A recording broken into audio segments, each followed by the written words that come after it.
இப்ப பித்அத் என்றால் என்ன? பித்அத் என்ற வார்த்தை பதஅ என்ற வார்த்தையிலிருந்து உருவானது. பித்அத் என்ற வார்த்தை பதஅ என்ற வார்த்தையிலிருந்து உருவானது.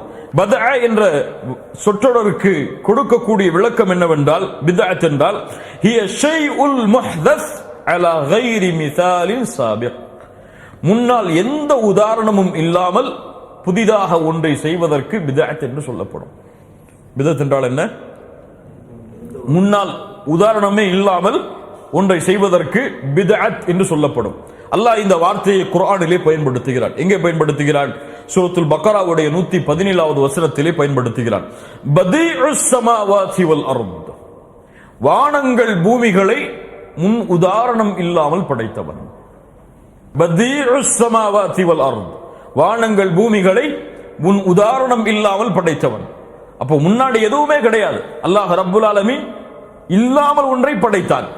இருக்கின்ற ஒன்றை அல்லாஹ் படைக்கவில்லை, இல்லாத ஒன்றை அல்லாஹ் படைத்தான். பதீஉஸ் ஸமாவாதி வல் அர்த். அப்ப பித்அத் என்ற வார்த்தையுடைய நேரடி அர்த்தம் என்ன? முன்னால் உதாரணங்கள் இல்லாமல் ஒரு விஷயத்தை செய்வதோ சொல்லுவதோ அந்த சூழ்நிலையில் அமைவதோ பித்அத். இது சொல்லுடைய வார்த்தை. இஸ்திலாஹன் வ ஷர்அன், இஸ்லாமிய மார்க்கத்துடைய அறிஞர்களுடைய விளக்கத்தின்படி பித்அத் என்ற வார்த்தையுடைய விளக்கம் என்னவென்றால், குல்லு அம்ரின் முஹ்தஸின் ஃபித்தீன், அல்லாஹ்வுடைய மார்க்கத்தில் உருவாகக்கூடிய ஒவ்வொரு புதுமைகளும் பித்அத். அவ்வளவுதான். குர்ஆன் சுன்னாவில் இல்லாத விஷயங்களை செயல்படுகின்ற சொல்லுகின்ற அனைத்தும் பித்அத் தான். இந்த பித்அத் எல்லாம் யாரால் உருவாக்கப்படுகிறது? கொஞ்சம் யோசிச்சு பாருங்க. யாரால் உருவாக்கப்படுகிறது? அறிஞர்களால். யாரால் உருவாக்கப்படுகிறது? மார்க்க கல்வியுடைய தெளிவு யாரிடத்திலே இல்லையோ, மார்க்க கல்வியை அரைகுறையாக யார் கொண்டிருக்கிறார்களோ இவர்கள் மூலமாகத்தான் பித்அத் உருவாக்கப்படுகிறது. அவர்களை எதிர்க்க முடியாமல் மார்க்க அறிஞர்கள் மௌனமாக இருக்கலாம். ஆனால் உருவாக்கப்படுவது யாரால்? மக்களால் தான், மக்களுடைய அறியாமையால் தான். இதை செய்யுங்கள், இது உங்களுக்கு கிடைக்கும். காலை ஃபஜ்ர் தொழுது விட்டு 1000 ஸலவாத்தை ஓதினால் இது உங்களுக்கு கிடைக்கும். மக்ரிப் தொழுது விட்டு இவ்வளவு செய்தால் இது உங்களுக்கு கிடைக்கும். இந்த ஆசிரியர் எனக்கு பாடம் நடத்தி கொண்டிருக்கும் பொழுது ஒரு உதாரணத்தை சுட்டி காட்டினார்கள். மக்களுடைய அறியாமை எப்படி போய்விட்டதென்றால், அல்லாஹ்வுடைய மார்க்கத்தை தன் அறிவை கொண்டு புரியும் அளவிற்கு இவர்களுடைய எண்ணம் எப்படி சென்று விட்டதென்றால், அந்த ஆசிரியரிடத்திலே வந்து கேட்டார் ஒருவர், இப்படி அல்லாஹ்வுடைய தூதருடைய ஹதீஸை நான் பார்த்திருக்கிறேன். எப்படி பார்த்திருக்கிறாய்? அல்லாஹ்வுடைய தூதர் பிரயாணங்கள் செய்தால் அல்லாஹ்வை புகழ மாட்டார்கள் என்று பார்த்திருக்கிறேன். ஆசிரியர் சொன்னார்கள், அப்படி ஒரு ஹதீஸ் இருக்கிறதா எனக்கு சொல். அப்போது சொன்னார், இமாம் புகாரி ரஹிமஹுல்லாஹ் பதிவு செய்கிறார்கள், இப்னு உமர் ரலியல்லாஹு அன்ஹு கூறுகிறார்கள், ஆதாரத்தை சொல்கிறார் ஸஹிப்துன் நபிய ஸல்லல்லாஹு அலைஹி வஸல்லம். இப்னு உமர் சொல்கிறார்கள், அல்லாஹ்வுடைய தூதரோடு நான் பயணம் செய்தேன். ஃபலம் அரஹு, நான் பார்க்கவில்லை. நேரடி அர்த்தத்தை பாருங்க. ஃபலம் அரஹு, நான் பார்க்கவில்லை. யுஸப்பிஹு ஃபிஸ் ஸஃபர், யுஸப்பிஹு என்றால் என்ன? யுஸப்பிஹு என்றால் என்ன? யுஸப்பிஹு ஃபிஸ் ஸஃபர், பிரயாணத்தில் புகழ்ந்ததாக நேரடி அர்த்தம். ஏன்? வகால அல்லாஹு அஸ்ஸ வஜல் லகத் கான லகும் ஃபீ ரசூலில்லாஹி உஸ்வத்துன் ஹஸன். இந்த ஹதீஸ் சொல்ற அந்த ஆசிரியர் இடத்துல சொன்னாங்க, சரிதான், ஆதாரம் சரிதான். ஆனால் ஆதாரம் சரி, நீ புரிந்து கொண்டது தவறு. என்ன புரிந்தாய்? யுஸப்பிஹு ஸஃபர் என்றால் என்ன அர்த்தம் வைத்தாய்? என்ன அர்த்தம் வைத்தாய்? அல்லாஹ்வுடைய தூதர் பிரயாணத்தில் அல்லாஹ்வை புகழ்ந்ததில்லை என்று. யா அஹி, இல்மை கற்றுக்கொள். யுஸப்பிஹு ஸஃபர் என்றால் அல்லாஹ்வுடைய தூதர் சஃபருடைய நேரத்தில் நஃபிலான தொழுகைகளை தொழுததில்லை என்று அர்த்தம். இப்ப இந்த அர்த்தத்தை எப்படி நீ புரிய முடியும்? எப்படி புரிய முடியும்? அரபியை படிச்சா புரிஞ்சிடலாமா? எனக்கு அரபி மொழி தெரியும், புகாரியை படிச்சு நான் ஷரஹ் வச்சிருவேன்னா புரிஞ்சிடலாமா? தஃப்சீரை படிச்சிருவேன் நான் சொன்னா புரிய முடியுமா? இல்மை முறையாக கற்கவில்லை என்றால் இது போன்ற குழப்பங்கள் எல்லாம் 1000 லட்சம் ஏற்படும். அப்போ புரியுது நமக்கு. இந்த ஒரு ஹதீஸ் நமக்கு தெளிவாக எடுத்து சொல்லும். இல்ம் என்பது நேரடியாக பார்ப்பதல்ல, ஆதாரங்களை தேடுவதல்ல, ஆதாரங்களை புரிவது. இல்முடைய எல்லை எது? கல்வியுடைய எல்லை எது? ஒரு கேள்வி கேட்கப்படுகிறது, இதோ ஆதாரம் என்று சொல்வதல்ல. அந்த ஆதாரத்தை அல்லாஹ்வுடைய தூதர் எப்படி புரிந்தார்கள், அல்லாஹ்வுடைய தூதருடைய சஹாபாக்கள் எப்படி புரிந்தார்கள், அவர்களை பின்பற்றி வந்தவர்கள் எப்படி புரிந்தார்கள் என்று புரிவதுதான் இல்ம். இன்னைக்கு நான் புகாரில பார்த்துட்டா இந்த ஆதாரம் இருக்கு, முஸ்லீம்ல பார்த்துட்டா இந்த ஆதாரம் இருக்கு, அந்த தமிழாக்கத்தை படிச்சுட்டா இந்த ஆதாரம் இருக்கு, நீங்க என்ன இப்படி மாத்தமா சொல்றீங்கன்னு சொல்லி அல்லாஹ் அக்பர். அல்லாஹ் ரப்புல் ஆலமீன் இந்த அறியாமையின் சமூகத்தை விட்டு எம்மை பாதுகாப்பாளாக. கல்வி இல்லாதவர்கள் மௌனமாகிவிட்டால் கருத்து வேறுபாடுகள் மௌனமாகிவிடும்.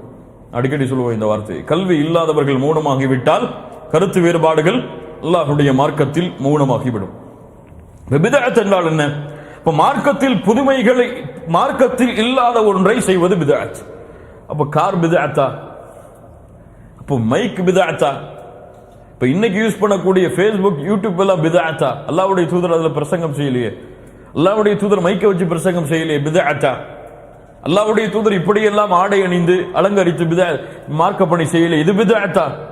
இப்ப பித்அத் என்றால் என்ன என்பதை புரிந்து கொள்ள வேண்டும். எப்படி புரிகிறது?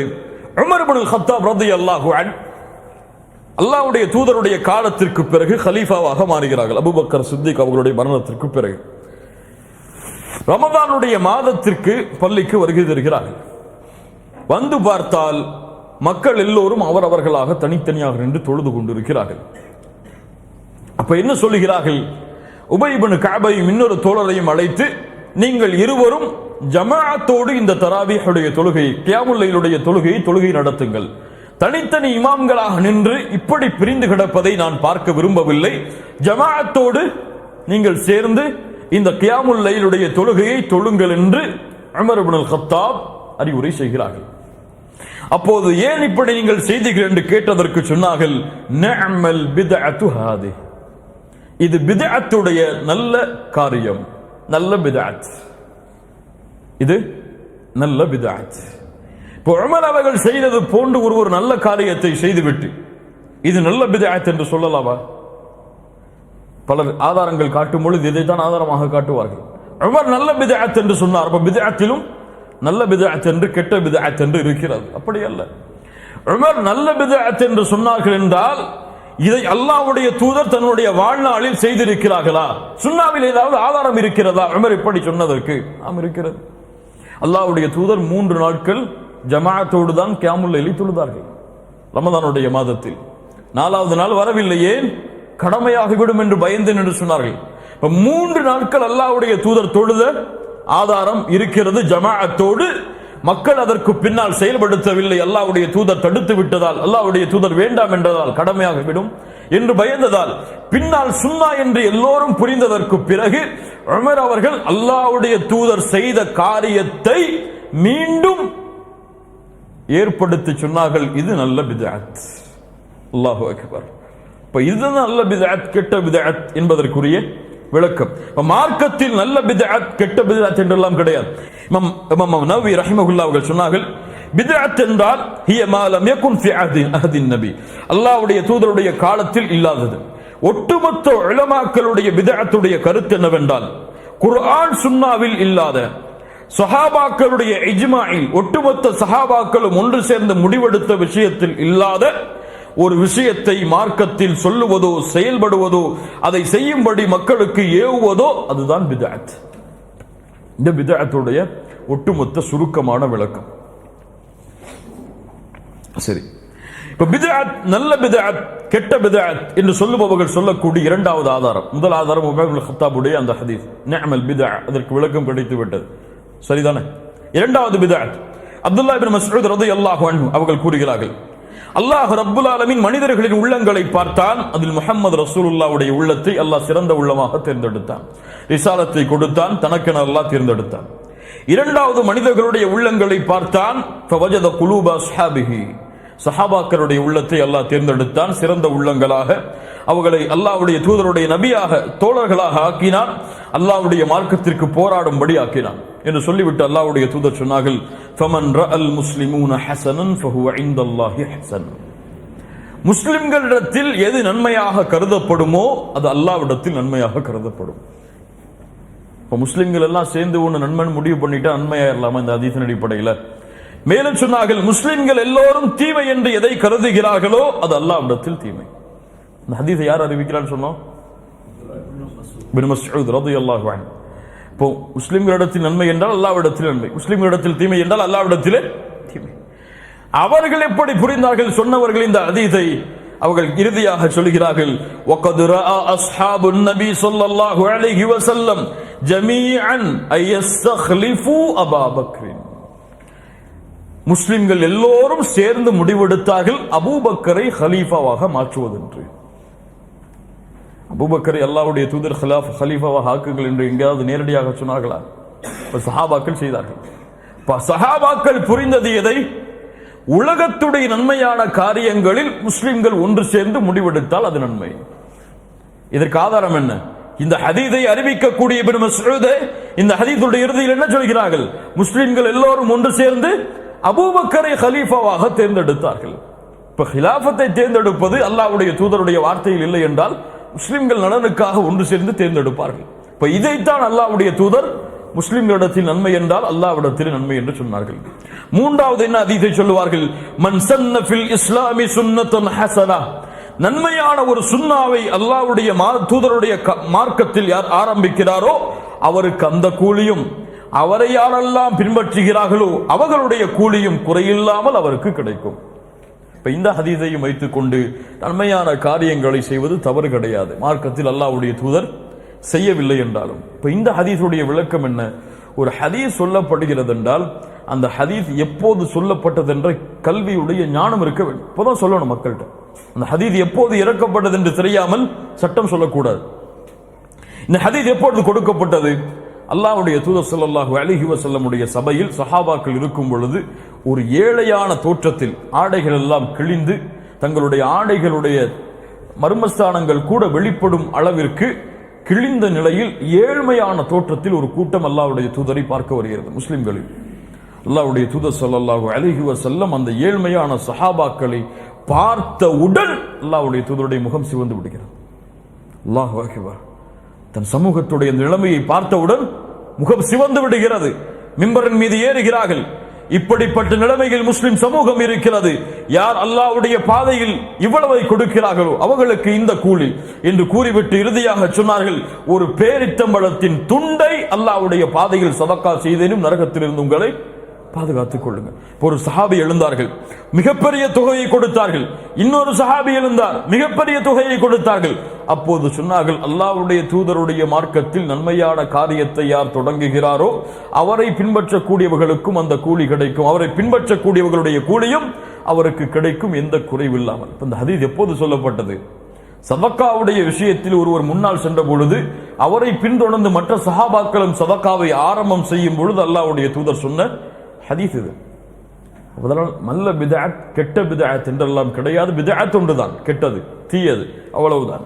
இப்ப பித்அத் இறுதியாக இரண்டு வகைப்படும். பித்அத் நௌஆன், பித்அத் உண்மையாகவே இரண்டு வகைப்படும். பித்அத்துல் ஹகீகிய்யா வ பித்அத்துல் இபாஃபிய்யா. பித்அத்துல் ஹகீகிய்யா என்றால் குர்ஆன் சுன்னா இஜ்மா எதிலும் ஆதாரம் இருக்காது, எதிலும் ஆதாரம் இருக்காது. இது பித்அத்துல் ஹகீகிய்யா, ஹகீகத்தான பித்அத். இதை செய்வதே கூடாது, செய்தால் வழிகேடு, அந்த வழிகேடு எம்மை நரகமுறை இழுத்துச் செல்லும். பித்அத்துல் இதாஃபியா என்றால் என்ன?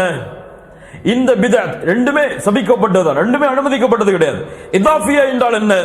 குர்ஆன் சுன்னாவில் ஆதாரம் இருக்கும், அந்த ஆதாரத்தை எடுத்துக்கொண்டு காலத்தை மாற்றி, இடத்தை மாற்றி, முறையை மாற்றி, வடிவத்தை மாற்றி செய்வது. ஆதாரம் இருக்கும் ஆனால் வடிவம் மாறும், ஆதாரம் இருக்கும் அந்த முறையில் இருக்காது. உதாரணம் என்ன? காலத்திற்கு உதாரணத்தை பார்ப்போம். காலத்திற்கு ஒருவர் காலத்தை மாற்றுகிறார், ஒரு நிலைமையை அப்படியே மாற்றுகிறார், ஆனால் சுன்னாவில் ஆதாரம் இருக்கிறது. இதை எப்படி பார்ப்பது? இமாம் முஸ்லிம் ரஹிமஹுல்லாஹ், அஹ்மது போன்ற கிரந்தங்களில் எல்லாம் பதிவு செய்யப்படுகிறது. மர்வான் என்ற ஆட்சியாளருடைய காலத்தில் ஈதுடைய பெருநாள் தொழுகைக்காக மிம்பரில் மர்வான் அவர்கள் ஏறுகிறார்கள். மிம்பரில் ஏறுவதற்கு மிம்பரில் ஏறுகிறார் தொழுகையை நடத்துவதற்கு முன்னால். என்ன தொழுகை? ஈதுடைய தொழுகை நடத்துவதற்கு முன்னால் மிம்பரில் ஏறுகிறார். ஈதுடைய முறை என்ன? தொழுது விட்டு மிம்பரில் ஏறுவார். அப்போது இருந்த ஒரு மனிதர், அந்த சபையில் இருந்த ஒரு மனிதர் எழுந்து சொன்னார், ஏன் இப்படி செய்கிறாய் மர்வான்? இதை அல்லாஹ்வுடைய தூதர் செய்யவில்லையே, அல்லாஹ்வுடைய தூதர் இதை செய்யவில்லையே. அல்லாஹ்வுடைய தூதர் முதலில் தொழுதார்கள், அதற்கு பிறகு மிம்பரில் ஏறினார்கள். அப்போது அங்கே இருந்த அபு சயீத் அல் குத்ரி ரலியல்லாஹு அன்ஹு சஹாபி இருக்கிறார் இந்த சபையில். மன் ஹாதா, யார் இவர்? செய்பவர் அல்ல, சொன்னவர் யார்? மன் ஹாதா, படி சொன்னவர் யார்? அப்போது சொன்னார்கள், ஃபகத் கபா மா அலைஹ், அவருக்கு எது கடமையோ அதை நிறைவேற்றி விட்டார். என்ன ஆதாரம் சொன்னார்கள்? அதற்கு பிறகு சொன்னார்கள், அல்லாஹ்வுடைய தூதரிடமிருந்து நான் செவியேற்றிருக்கிறேன், யார் ஒரு தீமையை பார்க்கிறாரோ அவர் கரத்தால் தடுக்கட்டும், முடியவில்லை என்றால் நாவால் தடுக்கட்டும், முடியவில்லை என்றால் கல்பால் வெறுத்து ஒதுக்கட்டும், அதுதான் ஈமானுடைய கடைசி தரம். அவருக்கு கடமையானதை செய்து விட்டார், வாயாலதை தடுத்து விட்டு. ஒரு சஹாபி அபு சயீத் அல் குத்ரி சொல்கிறார்கள், மர்வான் அவரை எச்சரித்தார் ஒருவர், இப்படி அல்லாஹ்வுடைய தூதர் செய்தார்கள் என்று. அபு சயீத் அல் குத்ரி என்ன சொன்னார்கள்? அவருக்கு கடமையானதை அவர் செய்து விட்டார், நாவால் அதை தடுத்து விட்டார் என்று கூறி இந்த ஹதீஸை சொன்னார்கள். ஒருவர் இது காலத்தில் மாற்றுவது, முறையை மாற்றுவது எப்படி? ஒருவர் சொல்கிறார், சுஜூதிற்கு முன்னால் ருக்குவுக்கு பிறகு சுஜூத். ஒருவர் ருக்குவுக்கு முன்னால் சுஜூதை செய்துவிட்டு ருக்கு செய்கிறார், ஏற்றுக்கொள்ளப்படுமா? முடியாது. பித்அத், மார்க்கத்தில் அது பித்அ, மார்க்கத்தில் அது புதுமையை அதிகப்படுத்துவது. ஒருவர் 2 ரக்காத் தொழுகை 3ஆக தொழுகிறார், முடியுமா? முடியாது. அப்ப எந்த நிலைமையில் அது இருக்கிறதோ, எந்த காலத்தில் அது இருக்கிறதோ, எந்த இடத்தில் அது இருக்கிறதோ, ஹஜ்ஜுக்கு என்று முறை இருக்கிறது. கஅபாவை 7 முறை தவாப் செய்ய வேண்டும். ஒருவர் நான் இப்படி சுற்ற மாட்டேன், இப்படித்தான் சுற்றுவது எனக்கு வசதி என்று சுத்த முடியுமா? மாற்றிச்சதால் அது பித்அத். அல்லாஹ்வுடைய தூதர் ஸல்லல்லாஹு அலைஹி வஸல்லம் ருக்குனுல் யமானியையும் ஹஜருல் அஸ்வதையும் தவிர தவாஃபுடைய நேரத்தில் கஅபாவில் எதையும் தொட்டதில்லை. அல்லாஹு அக்பர். கஅபாவை தொடுவது பாவமா? முஆவியா ரலியல்லாஹு அன்ஹு இப்படி கஅபாவை அப்படி உரசி வந்து கொண்டிருந்தார்கள். ஒரு சஹாபி பார்த்தார்கள், அந்த சஹாபியுடைய பேர் எனக்கு ஞாபகம் இல்லை, இப்னு மஸ்ஊத் இப்னு அப்பாஸ் இருவரில் ஒருவர். பார்த்து சொன்னார்கள், யா முஆவியா, என்ன செய்கிறாய்? நான் கஅபாவை சுற்றி வருகிறேன், கஅபாவை சுற்றுகிறேன், கஅபாவை தேய்க்கிறேன், அல்லாஹ்வுடைய இல்லம். நீ நம்மளுக்கு போய் வெட்டிட்டு இருப்பாங்க அந்த கஅபாவுடைய திரைச்சீலையை, பார்த்துருக்கீங்களா? கத்திரிக்கோலை வச்சு அதை தேய்ச்சி அப்படி தங்களுடைய உடல்ல தேய்ச்சுப்பாங்க பரக்கத்துன்னு சொல்லி. யார் சொன்னது? யார் அனுமதித்தது? முஆவியா ரலியல்லாஹு அன்ஹு இந்த செயலை பார்த்து ஒரு சஹாபி கண்டித்தார்கள், யா முஆவியா, அல்லாஹ்வுடைய தூதர் ருக்குனுல் யமானியையும் ஹஜருல் அஸ்வதையும் தவிர வேறு எதையும் தவாஃபுடைய நேரத்தில் கஅபாவில் தொட்டதாக நான் பார்த்ததில்லை. அப்படியா அல்லாஹ்வுடைய தூதர் செய்ததாக பார்த்தீர்கள்? கேட்கிறேன், ஏற்றுக்கொள்கிறேன். அல்லாஹு அக்பர். சஹாபாக்களுடைய பண்பது. கண்ணியத்துக்குரியவர்களை, இந்த முறையில் பித்அத்தை புரிந்தால் பித்அத்தை எளிதாக நம்முடைய சமூகத்தில் இருந்து விளக்கலாம். இதை புரியாமல் எதுவும் செய்யலாம், எதையும் செய்யலாம், எதையும் மார்க்கமாக கருதலாம், எதுவும் மார்க்கமாகும் என்று நாம் எண்ணிக்கொண்டிருந்தால் இதுவெல்லாம் எம்மை நரகத்திலே கொண்டு போய் சேர்க்கக்கூடிய காரியங்களாக அமைந்து